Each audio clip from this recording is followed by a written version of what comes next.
views and opinions expressed in this program are those of the participants and do not necessarily reflect the views of BronxNet or the program underwriters. Everyone, welcome to Open BxRx Remote, brought to you from my living workspace, Chari Executive Suite. I'm Rhina Valentin, your host of Café con Leche every Friday. Here's what's coming up in today's show. Leading things off, we'll discuss the growing concerns that parents, teachers, and community leaders have about reopening schools for blended learning. After that, we'll hear about Women Manifesting Systems of Care, a virtual event centering women voices while exploring the issues of society through art, conversation, and more. Then we'll speak to Haitian-born author Nadege Fleurimond about her new cookbook, Taste of Solitude, a collection of Haitian-fused recipes. Later on in the show, Bobby C brings us an up-to-date with the latest headlines in the world of sports. And lastly, this week's Open Artist Spotlight shines on flamenco dancer Nelida Tirado, who will tell us about her career as a dancer and her upcoming appearance in Warner Brothers' film adaptation of Lin-Manuel Miranda's In the Heights. Plus, she's going to close us out with a flamenco dance performance in celebration of Hispanic Heritage Month. So sit back y prepárate. All this and more is headed your way because now we are officially open.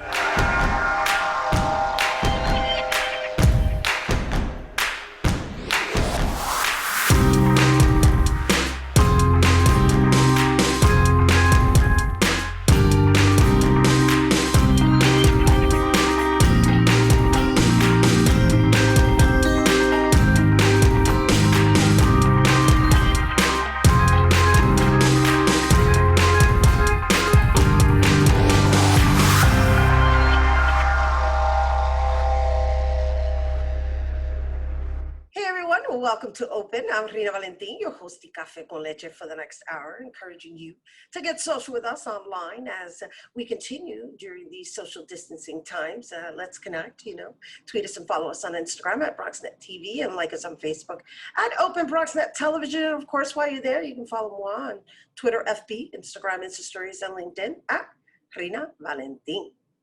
So, blended learning is slated to officially begin on Monday, September 21st, and many teachers are against the reopening of schools due to unsafe classroom conditions. And so far, a total of 55 New York City school staff tested positive for COVID-19, and it's left many people worried for the upcoming school year. Our first guests, are part of the New York City School Workers Solidarity Campaign, which supports keeping schools closed until it is safe. And joining us to discuss more, please welcome organizers Flynn Murray and Taj Sutton. Hello, ladies, and welcome.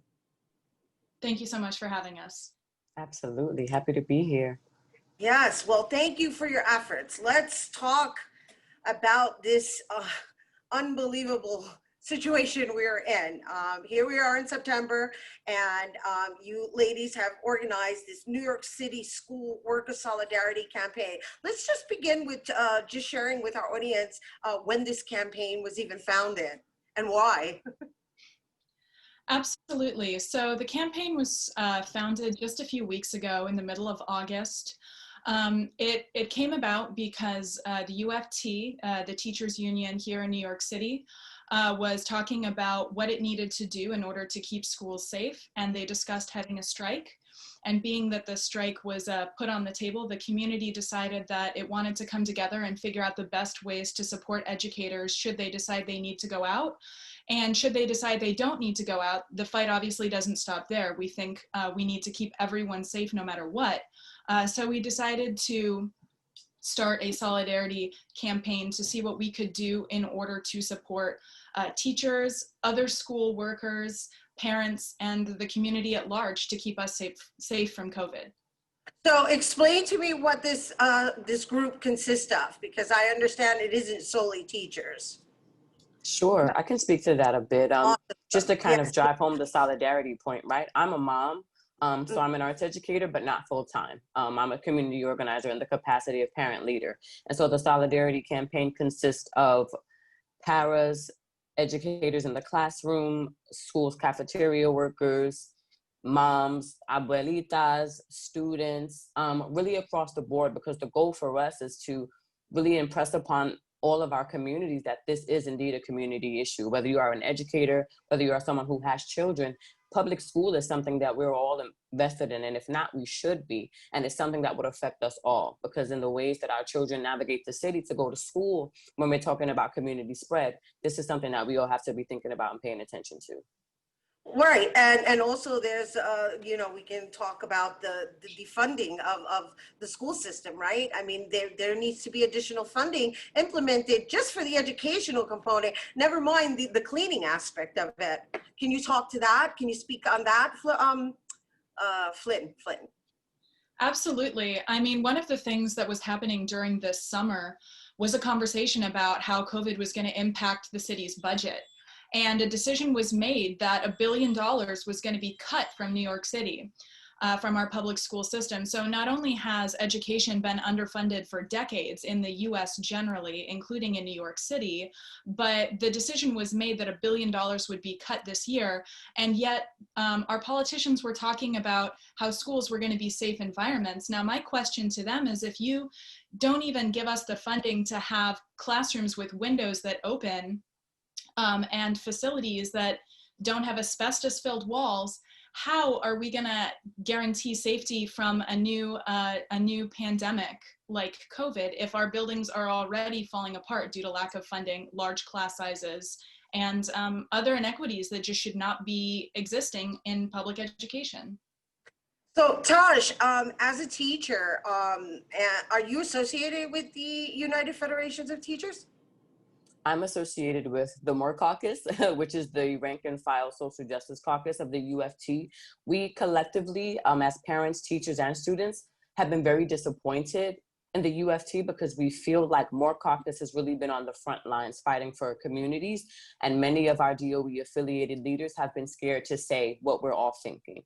And so now the UFT finally, very late in the game, is starting to say, you know what, this looks unsafe, but they're also not listening to community-led plans that would actually allow us to create a safe and phased delayed opening. They're really trying to drive home this first day of the 21st, and we know we're not ready.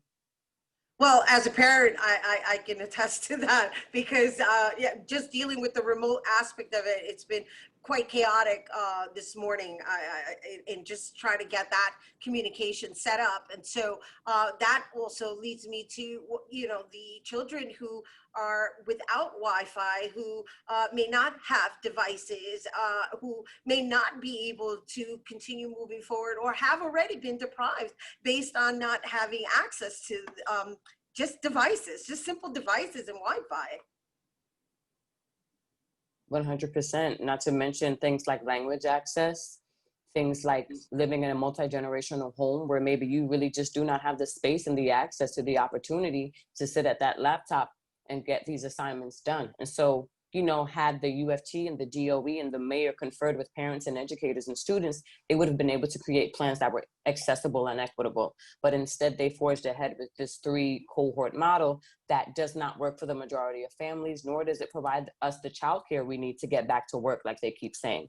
Right, exactly. And the reason I brought it up is because it's kind of like a no-win situation on both sides.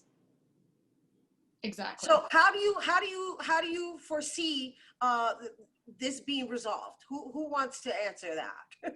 How do you foresee a plan that would actually move this forward so that everybody is accommodated? Go for it, Flynn, and then I'll go. Okay, yeah, I mean, I think first and foremost, we need to be remote only. Every other large school district in this country is remote only. Chicago, LA, and actually the other school districts of New York are going remote only. And because they made that decision earlier in the game, they're able to focus on how to get kids access to internet devices and meet some of these needs so that we don't have a replication of the poorest segments of our communities being left behind, and that is completely unacceptable. And at this point, you know, we have to prepare for remote only. It's our only option. And Taj, and just to add to what Flynn is saying, sure. In addition to going remote early, we've had really fantastic equitable plans of a phased and delayed reopening provided to us by schools, institutions, and organizations like the Urban Assembly Maker Academy, the Community Education Council in District 14, and the Alliance for Quality Education, as well as the Moore Caucus Health Justice Group that makes specific accommodations for students such as special needs learners, English language learners, and low-income students, and also acknowledge the reality of the health crisis we currently find ourselves in, which we can't get out of without funding, which we know we do not have.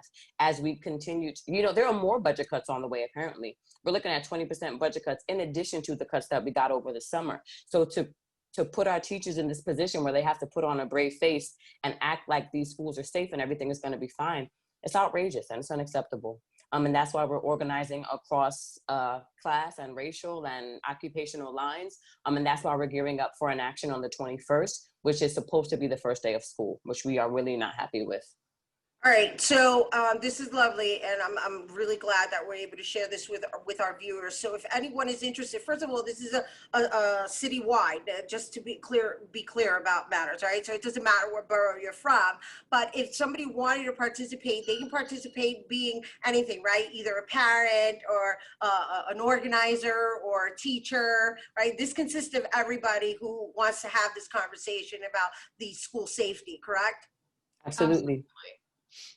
We actually have, so the way the campaign is set up, we meet weekly to have large organizing calls to do report backs on actions that we've had that week to talk through what we need to do in the weeks moving forward. We usually have teachers present on conditions in their workplace at the beginning of every call. And then we break out into working groups. So we have 3 different committees that are a part of the campaign. We have outreach, which does a lot of phone zaps, contacting the DOE, contacting local officials to talk about why parents don't want their kids in these unsafe classrooms, and holding elected officials accountable for keeping us all safe. We have a social media committee that is focused on getting the word out and using graphics and hashtags and everything else to try and bring as many people together as possible. And then we have the actions committee, which helps plan the actions for the coming week. And these are all democratic spaces. Everyone is welcome to participate, suggest actions, bring actions to our attention that we can co-endorse and co-sponsor so that we can really act as a community for our communities. Yeah, you ladies are serious, and thank you for bringing it here. Yes, blessings for our children, and thank you, ladies, for spearheading this. Flynn, Tosh, thank you for being here. And you guys, once again, if you are interested in becoming or participating in the New York City Schools Workers Solidarity Campaign, along with any other issues related to COVID-19 and our New York City schools, you can follow them on Twitter at NYCSWSC. We have to take a quick break, but when we return, we'll hear about a transformative and artistic event created around women. Don't go anywhere.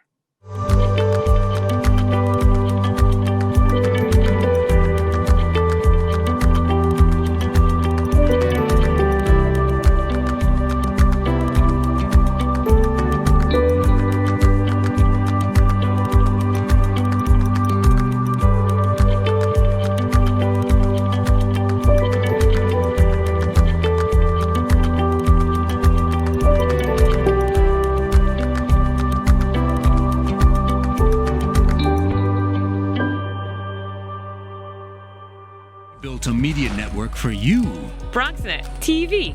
Come learn in your new state-of-the-art studios at Lehman College. At Mercy College. And coming soon to the South Bronx in the Hub. Inspire with your stories, culture, history. Your Bronx on BronxNet. Engage with us. Connect with us at your channels and at BronxNet.tv. Learn, engage, inspire. BronxNet TV. From the Bronx to the world. BronxNet. Hey everyone, welcome back. So, Women Manifesting Systems of Care. It's a virtual event that will bring healing along with discussions through art in the midst of COVID-19.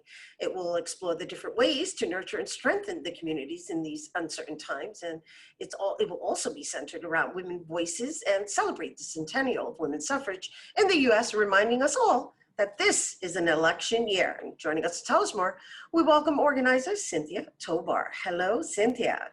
Hello, Rhina. Thank you so much.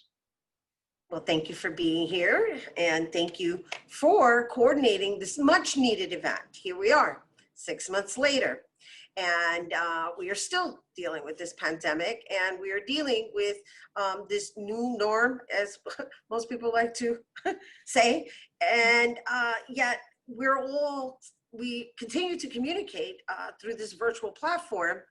And I know you work with the Bronx Community College, right?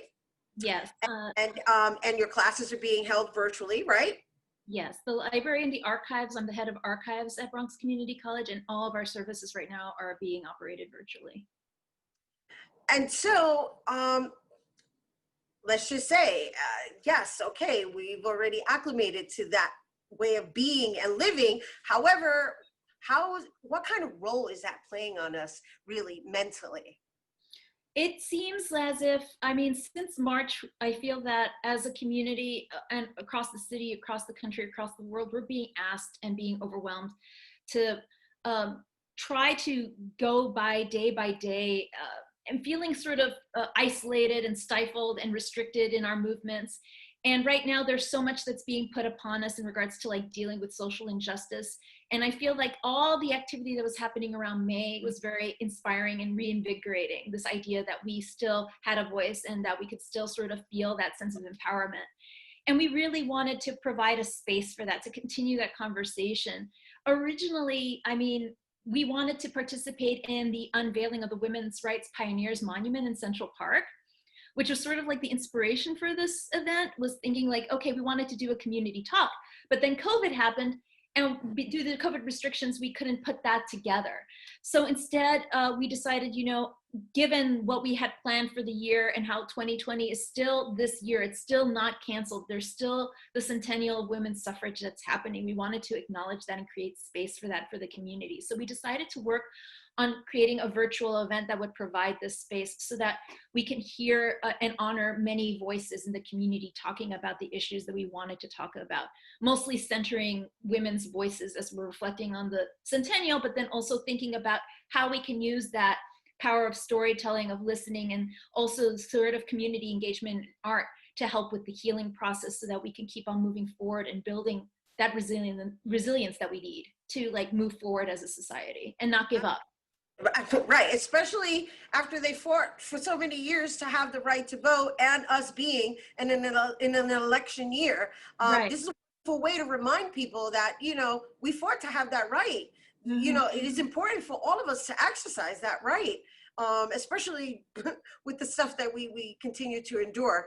And so moving on from that, and based on what you've shared with us, there's this other component which I'm really thrilled to share with our viewers, and I know you're going to do the best you can to elaborate further. But I love this artistic concept of elements and just embodying the spirits of worldly elements such as earth, water, fire, air, and space. And so I understand there's going to be this like artistic movement healing component that's going to happen prior to the panels. So can you share a little bit more about that? Yes, and so this part of the event was conceptualized by my creative collaborator, Alana Weiss. So we thought of the event together because she was going to be one of my original panelists for the community talk for the Women's Monument in Central Park. That ended up falling through, and then me and her just started talking and thinking, you know, there's got to be a way we could create this sort of community. And so for me, being an oral historian, it was mostly about the dialogue and the conversation, and obviously that form of honoring and giving space to people's voices. And Alana was also very interested in exploring these ideas of the virtual room, the limits of Zoom fatigue as we're all experiencing it right now. And we were just really intent on providing and giving something that sparks an element of joy back in people's lives, right? As best we can to sort of experiment with other ways of engaging audiences and participants in the digital as well as the physical realm. And so her piece, which is basically in collaboration with the 5 performers, Chris Lee, Rachel Mellis, Moore Mendel, and Sarita Morgan, she's choreographing and directing this piece, and it's supposed to be some sort of a celestial online conference with the performers who are going to perform this ritual, embodying spirits of the worldly elements, earth, water, fire, air, and the ether. And so each one's going to sort of log into this virtual space and participate in the idea that we had when we were thinking about the event and conceptualizing the event is that with this digital care package that each participant is going to receive, everyone's going to be able to somehow at some level participate in along with that event. And so it'll be very exciting. I mean, she's working on it very hard right now as we speak. And the idea, again, was just, yes, these are very serious moments and all of us are going through our own struggles and suffering and just sort of going through, we wanted to emphasize the resilience, but we also wanted to give back to the community and foster that strength building, that community building that happens. And that can happen with art. Art can remind us of what's really important, which is our community, our networks, and the people behind us that'll help us strengthen and get through this. I know, and not only that, it's a collective means of healing together, Right. even though we're apart, right? So I'm really, really excited about that component. So that's going to open it. And then the second component is the panel, right? So who are your panelists?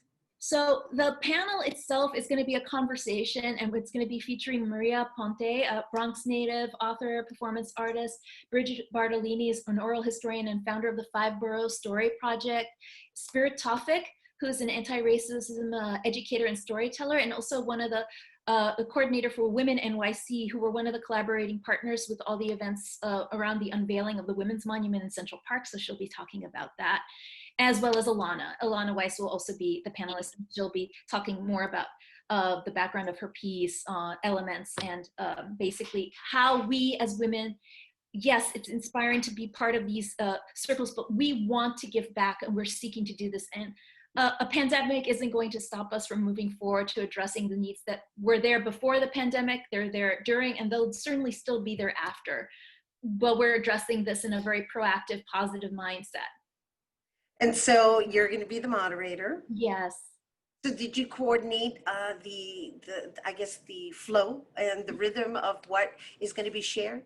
Yes, we'll be having some questions, and what we're going to do at the end of the panel too is we're going to open it up to Q&A so that other participants can also chime in. But the idea is, again, sort of like having this organic conversation around just as well as just women-centered voices, as well as women manifesting their strength as in their creativity and thinking outside of the box and thinking about alternatives to get us through these difficult moments, and how their work and their storytelling and just their civic engagement can like help push forward these themes that we're all wrestling with right now, especially in regards to like ideas around whose voices get highlighted and whose get pushed aside, and how by centering these voices again, we could start to address a lot of those inequities that we see in our public spaces, in our public art, in our everyday lives. As we're also thinking back to our ancestors, right? Those women that fought those hard battles to get us the right to vote. That battle is still continuing in many different forms and amongst many different groups in this country and in the Bronx too. So it's so important to sort of push that forward and really highlight the strength that we have to offer. Wonderful. It sounds amazing. And thank you for bringing it here to our viewers. Cynthia Tobar, you guys, once again, Women Manifesting Systems of Care will take place September 25th from 2 to 5 p.m. via Zoom. Please make sure to RSVP on Eventbrite and type in Women Manifesting Systems of Care virtual broadcast for a digital care package souvenir. All right, we have to take a quick break, but when we return, we're going to learn how one author used food to connect with other cultures when we return.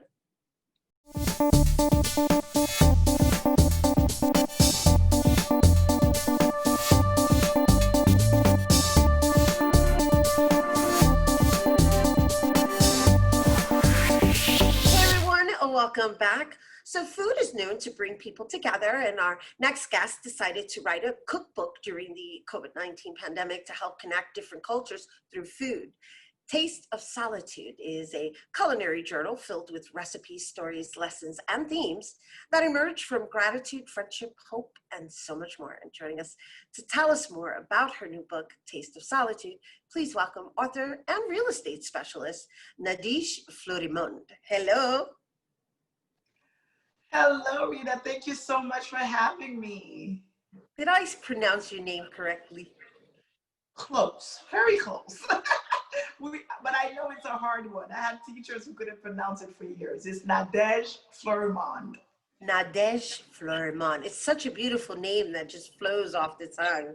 It's just, when you see the spelling of it, it becomes intimidating. Yes, it is. Welcome and thank you for being here with us. I am so looking forward to sharing your journey with our viewers. I did mention that you are a real estate specialist, and I wanted to make sure that people are aware that, especially during this particular day and age, we're all wearing multiple hats, right? Definitely, and you have to. And it's one of the best things that I think I ever did in my career, is not stifling any of my passions and pursuing all the things, I guess, that set my soul on fire, because they all have come to help during a time like this, when maybe one aspect of business is slower. I'm able to utilize another component. Right, exactly. Because at the end of the day, it's a matter of generating and also elevating, right? It's generating and elevating, because I'm assuming that lifestyle is it exposes you to beautiful things that definitely elevate your sense of thinking and seeing and visioning, right? Which leads me to this new book. Congratulations on this new book. Thank you very much, Rhina. Taste of Solitude, A Taste of Solitude, a culinary journal. And let's just share with everyone the process, because I mean, it's amazing that you wrote a book during this pandemic, but most importantly, the way it came into fruition. Definitely. I mean, the book was not my intention at all. Even though I've been in food for over a decade, I started my catering company while a junior at Columbia University. But food this year was not the focal point in the sense of a book. But during the pandemic, I think we're all looking for something to ease our worries, ease our woes. I had my businesses, my real estate business, my culinary tours, travel, my catering business, everything revolved around people, and it all came to a halt. So food now became, instead of my work, it became my therapy. And it's a therapy that, and you use the word elevate, that I decided to share with my audience, both on Instagram and Facebook, as a way to basically elevate our spirit, you know, because the core of my work, whether it be real estate or food, is to elevate people, show them that they can pursue their passions or impact people's lives through the things that they're passionate about. So food became that way of elevating our spirit during a time when we were all in the same boat and being worried.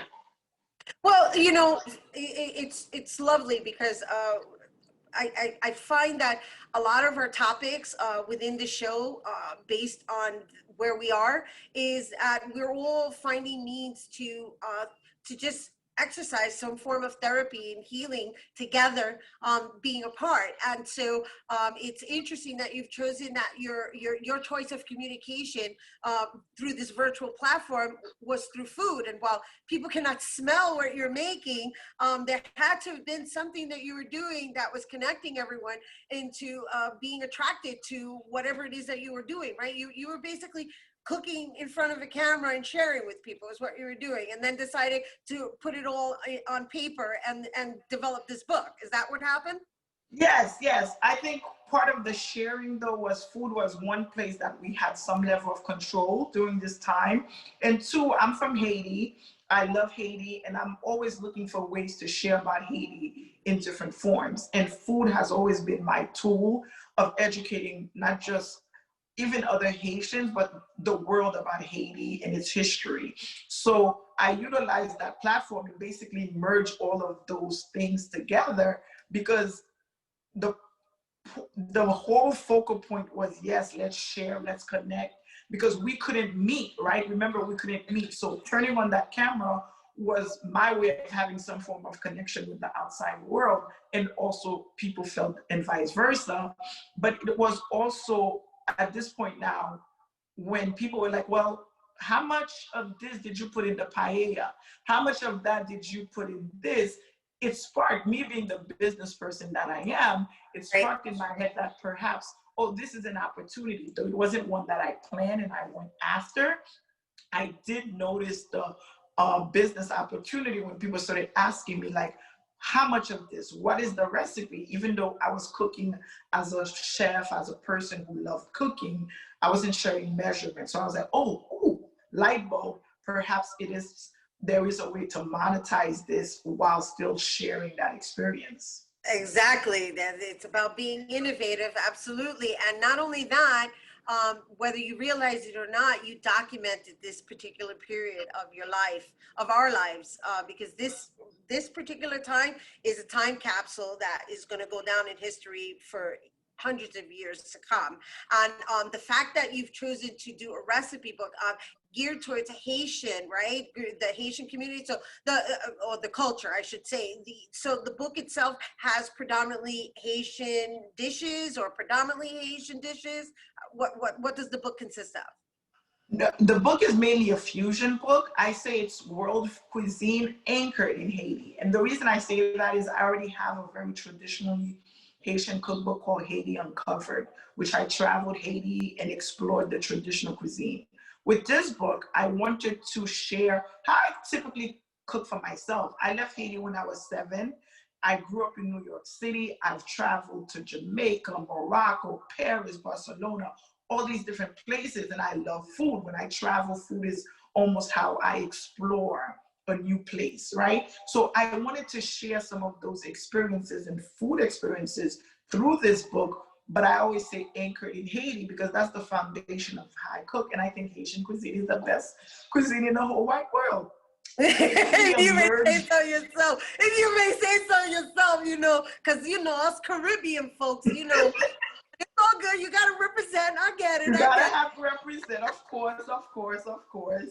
But yeah, so I figured this was a perfect opportunity to merge because my audience is very diverse. While I have a large Haitian audience, I have people from the South. I have people from other Caribbean countries that are avid fans. So I wanted to create a book that would merge and connect us, especially in the times that we're living in right now. Yeah, because, you know, you're also shedding a light, whether you realize it, on Black Lives Matter from a cultural perspective, right? And that, my sister, is an act of resistance, you know, believe it or not.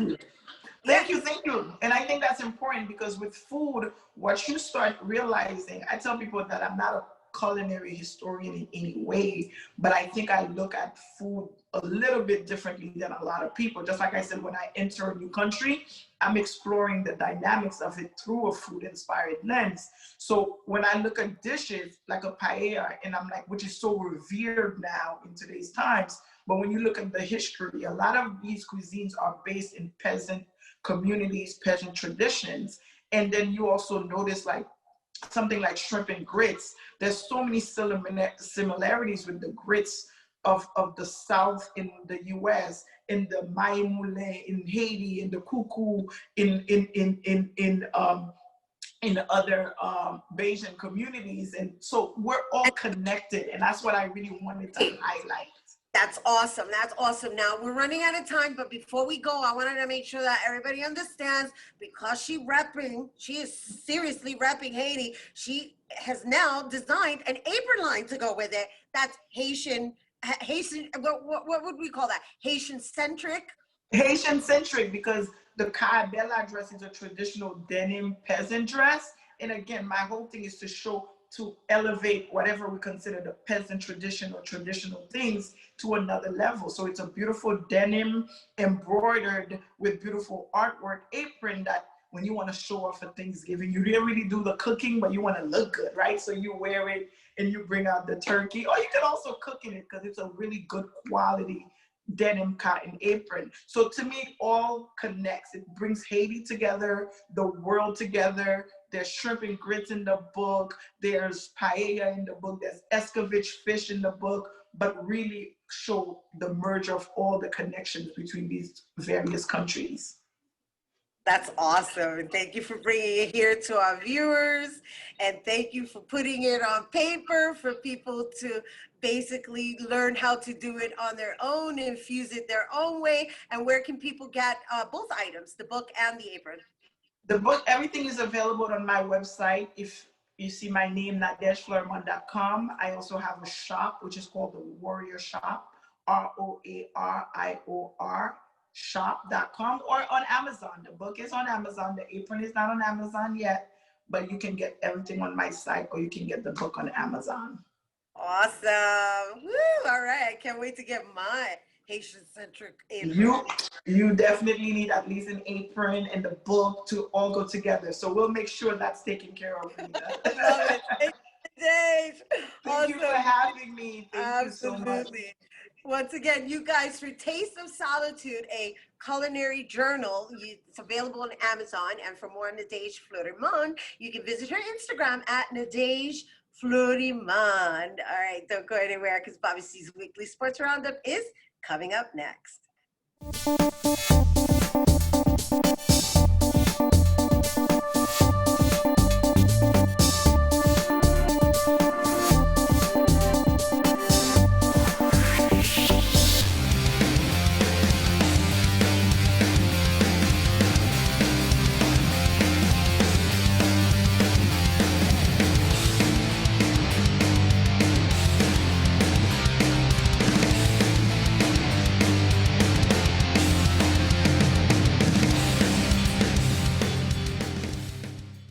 An amazingly special treat here this morning as we have a good friend to our program, Brandon Steiner, who I think is arguably the most innovative and influential person in the history of sports memorabilia. Brandon, so great to have you on the show. Thank you for joining us today. Well, thank you. It's a pleasure to be here. And, you know, it's an interesting time for a sports junkie like me. Man, I mean, could you ask these teams and athletes to give up more of themselves so that every possible team is playing? And not only the last week, but for the next like 2 or 3 weeks. I mean, it's a sports fan's dream, other than we can't go to the games. But it's been really, really overwhelming, the amount of sports you can get, and just takes your mind away from everything else. So it's great. Yeah, 2020 has certainly had its fair share of downs, but I think people are trying their best to make the best of things. And it's so great to have you on the show to talk about sports, but also to kind of reflect on your career, because knowing you all these years and being able to kind of talk to you about how far you've come, I think your motivational messages and speeches about growing up in Brooklyn and not having much money, being a poor kid, and then, you know, basically becoming this giant in this business of sports marketing, whether it's with Steiner Collectibles or now the Steiner Agency, and of course, Collectible Exchange, which I think is a really incredible concept. Talk a little bit about your career and where you've gotten now with this. Well, I got to tell you, I mean, first, I'm grateful. You know, there's nobody that I can't be grateful enough to the fans that have supported me over the last 30 years that actually still interested in buying and supporting all these crazy ideas. I mean, if I got that support at home, I'd be in really good shape. But all kidding aside, it's been an amazing run. I mean, obviously, you know, I started off with things a little bit rough as a kid, but I never really let those circumstances define me. And, you know, even now, you know, I left Steiner a year ago, which is really hard to leave your name behind. That was a great company, and I can't really thank enough people for supporting me. But this new venture is like, you know, at 60, everybody's like, you're done, go golf, retire. I'm like, I don't know, I'll retire when I'm dead. I'm like, I'm just not interested. I'm just loving what I'm doing. I can't believe some of the relationships I've been able to kind of recapture and reset, which is really the key. I think as you get older, you just realize like what's important, the things you really want to do, the people that you really don't want to be working with and don't want to have anything to do with. And that's what I'm doing now. I'm just loving some of the relationships that I'm involved in. I'm doing UFC fighting. I'm doing Indianapolis 500. You know, I'm back working, doing some stuff with the Yankees. You know, it's just been a real lot of fun. And, you know, my ultimate goal is just get fans closer to the game. Wow fans, you know, give fans that extra dimension. They're fanatical, and then just taking advantage of getting them to really get even closer to players in the game. So I've got a few tricks up my sleeve, and you know, I feel like the paint's not dry, you know, my message to everyone out there is, you know, everybody's going to have ups and downs. You know, I had some downs when I was a kid. I've had some great runs at Steiner, Yankee Steiner, and the Red Sox, and now these new companies, but it's really never too late. And I hope that people that are getting a little older, that maybe feel like they're getting a little worn out, don't realize they don't have to retire, just need to refire and reset. You know, Brent, I mean, you're responsible for over 1 million autographs in the market right now, and the most trusted name, in my opinion, in the business. And so many of my collectibles that are here in the house are basically from you. And one of the big pieces that I show a lot of times on the show is my Yankee Stadium seat from the old ballpark. I had too many things to even try to put in the background that are Steiner collectibles. Is there, being a guy that's basically been responsible for some huge negotiations with teams? I mean, you were the guy that people would go to if they wanted to get Notre Dame merchandise. You were the guy for the Dallas Cowboys or the New York Yankees, all of those collectibles when we said goodbye to the old ballpark. Was there one kind of deal that you said to yourself, man, this is a big turning point for me? There are a bunch. I mean, first of all, I probably got about 30 million, not 1 million, 30 million autographs out there in the marketplace. And I probably had done well over, I would say close to 10, 15,000 appearances I've done over the years with players all over the New York and all over the country. I think when I look back at the deals I'm most grateful for, because, these are really big teams and leagues and players. I think about one, obviously the Yankee relationship, and there's nothing like teaming up with one of the greatest brands of all time, let alone the best sports brand. I started my college relationships with Syracuse. I'm still doing a lot of stuff with Syracuse. Matter of fact, I'm selling the Dome. We took the Dome down and we're actually cutting it up and selling it. So, all Cuse Nation is all excited and fired up. And we're about to do some other colleges, but certainly the Notre Dame relationship was special. It's another really special brand that I'm really excited about. And I think the taking down of the old stadium was really cool. Just, that's a stadium that really will never be matched. Although the new stadium I love, that was a really special building. And to take it apart and get the support of the Yankees and get the support of the fans is something I'm really grateful for. And it was a lot of fun, a lot of hard work. And I'm really glad that, that I did it the way I did it. Because most other people would never take a stadium down the way I've taken it down. Now I've taken down Texas Stadium, MetLife, the old Giants Stadium, the Garden. I've been involved with a bunch of stadiums, and some of them have been better than others, but the Yankee one was definitely my favorite. I don't know if the fans at home would know this, but actually one of the all-time great Giants was a roommate of yours at Syracuse, Joe Morris. Well, what happened was Joe was the first to come to a party and the first to leave. He was a FIFO, except I don't think he took the counting, first in, first out. We had an 8 o'clock party. Joe would come at 7 and then leave at 8 when the party started. So I was there. But, very conservative guy, great guy. And I went to go see him at Super Bowl 21. He's in his hotel room. We snuck up back in those days. Imagine we snuck in the hotel and we're visiting some of the Giant players, which we knew a few of them. And we were going to see Joe, figured we'd take him out for dinner. And on his night table was a stack of messages. Thick. Johnny Carson, David Letterman, The Morning Show, everything. And I said, Joe, who's handling this? He's, I don't have time. I got to focus on the game. I said, well, I can follow up on this for you. And so Joe was one of the first guys I got to work with. So you don't realize some of the relationships you have, what's going to turn into, because there wasn't a big sports marketing business back then. And I started doing some stuff with Joe, who was a very popular running back, being the featured running back in Super Bowl 21, the first Giant Super Bowl. And certainly having a relationship with Lawrence Taylor at the time didn't hurt either. Yeah, and I think, too, the fans might recall, especially those that are old enough, you basically started the first modern sports bar in this country with the Sporting Club and relationships with some famous athletes here in New York, like Mickey Mantle and, like you said, Lawrence Taylor. Well, that was a little bit of luck, but, I had been the assistant general manager at the Hard Rock, and a really lucky job. I was young, 25. And because of some of the experience I had, at Hyatt hotels and some stuff previously, I got this job, which thousands of people applied. So I get this job. And in my time at the Hard Rock, but that was the one on 57th Street for some of the older people who remember, there was nothing ever going to be like that Hard Rock opening, with hundreds of people online for well over a year, from 2 in the afternoon to 2 at night. And I was thinking wow, it'd be very cool to open up something like this, but with sports. And I met one of the limited partners of the Yankees, Billy Rose, who was in the process of opening up a sports bar, teamed up with him and really did a Hard Rock version of a sports bar.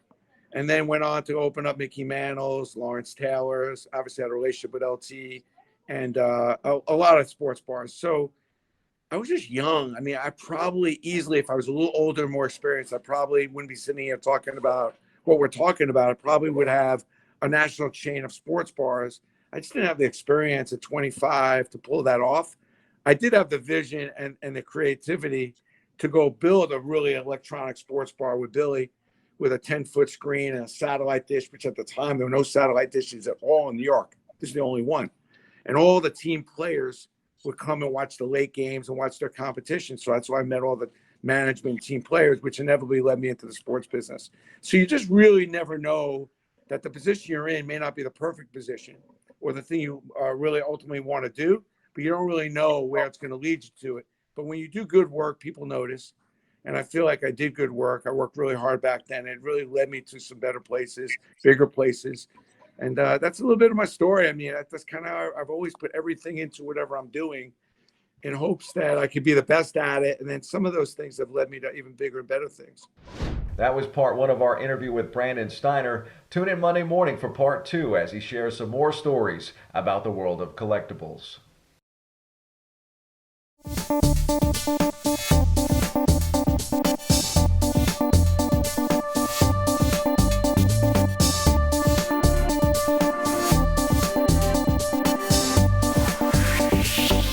Hey everyone, welcome back. Our last guest began her formal training at the one and only Ballet Hispanico of New York, and through her dance career, she's been able to perform at prestigious flamenco festivals and throughout the world, along with on Broadway as a flamenco star in River Dance. She's a two-time Brio Award recipient and has been featured in Dance Magazine. Oh my gosh, stop it. I'm gonna get it right this time. Hey everyone, welcome back. Our last guest began her formal training at the one and only Ballet Hispanico of New York. And through her dance career, she's been able to perform at prestigious flamenco festivals and throughout the world and on Broadway as a flamenco star in River Dance. She's a two-time Brio Award recipient and has been featured in Dance Magazine's 25 to Watch. In summer of 2021, she will be seen in the Warner Brothers film adaptation of Lin-Manuel Miranda's In the Heights. Joining us to tell us more, we welcome Nelida Tirado. Hi. Hi. Hello. Pleasure meeting you.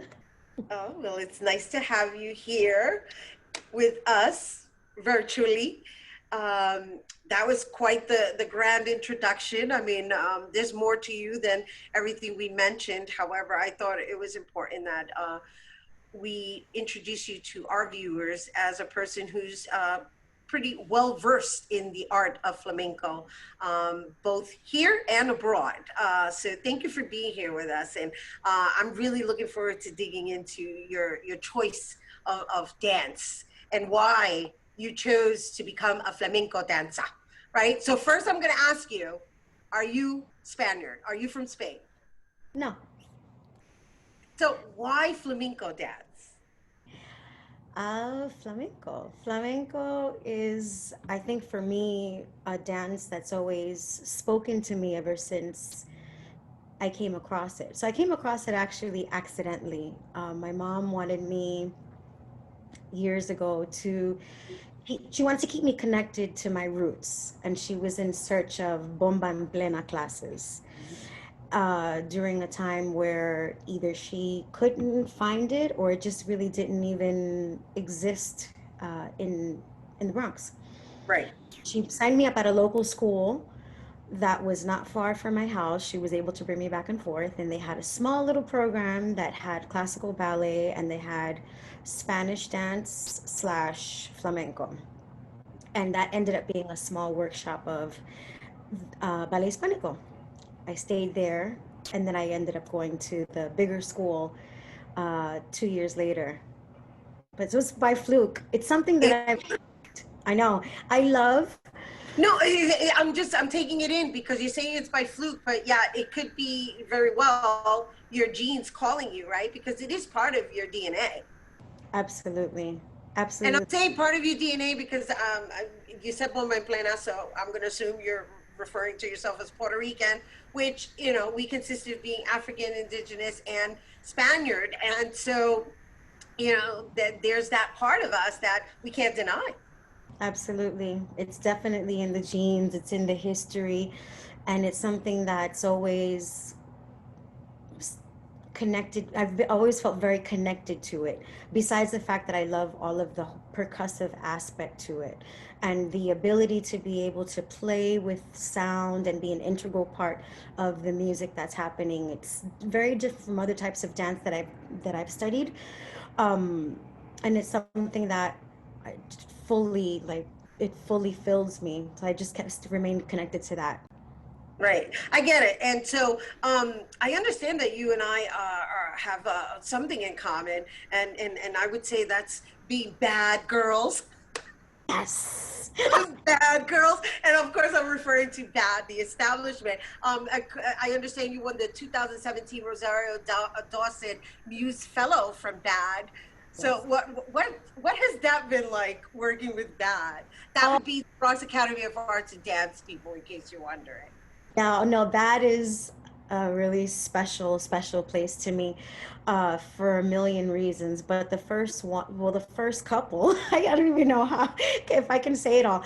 The first couple is that it's a place that's close to me, a place that you go, I refer to it as my sanctuary. So when I go, I'm in my little zone. It's always such a joy to walk into the space and to deal with Arthur and anyone else that's in the building. They're super pro arts, work with so much integrity. Like I love the place. It's close to me. It's in the Bronx, and that experience was amazing. That was really amazing. And so thank you for sharing that, because the reason I brought it up is because, as I mentioned and I introduced you, you travel abroad and you perform. But how has it been for you lately? I mean, what has your life become based on this, stay-at-home order or the limited, access to people, venues? What's that been like for you? I think we're all sharing the same. It's almost like a certain grief in a way. I feel like, but it's like the grief, like the loss of like maybe your freedom. It feels like for me, the loss of my freedom and the loss of my expression. So yeah, dancing is the way that I've made my living always, but it's been something that I've needed to do, and I've not only wanted to do, but I've really needed to do. I need to be creative, and my type of dance requires me to be loud. Right? Yeah, because you actually are almost an instrument as well. I mean, the body itself is your instrument, but the sound that you make is an accompaniment to whatever music is being played, right? Absolutely. And it's also a form that relies on that relies on a social aspect. So you need your counterparts. You need the other instruments with you to be able to take part in this play that you do, and this interaction with the singing and with the guitarists and the other dancers, that hasn't been possible right now. It's been tough. We can't say not possible, because you're going to be presenting a little something for us after this interview. So we're grateful to you for presenting for us, and also hopefully it serves as a music therapy for you to basically get out to your noise-making style of dance. For sure, me voy a curar. To it. Thank you for being here with us. Nelida Tirado, you guys, flamenco dancer, Nelida. And so guess what? We're going to take a quick break, but then when we return, Nelida Tirado is going to perform a flamenco dance. Don't go anywhere.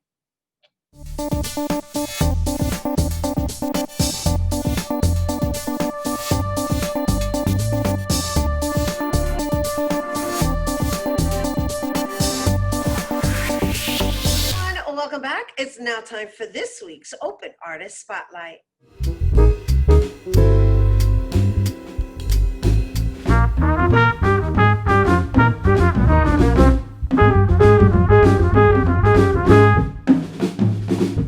Here now to perform a special flamenco dance piece, please welcome Nelida Tirado.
For more on Nelida Tirado, please make sure to follow her on Instagram at Nelida_Tirado.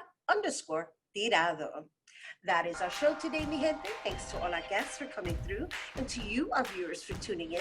If you missed any part of the show, you can check out the recorded cast tonight and 24 hours a day at BronxNet.tv. I'm Rhina Valentin, and from all of us here at Open, may the universe provide paz, prosperity, y amor. Happy Hispanic Heritage Month.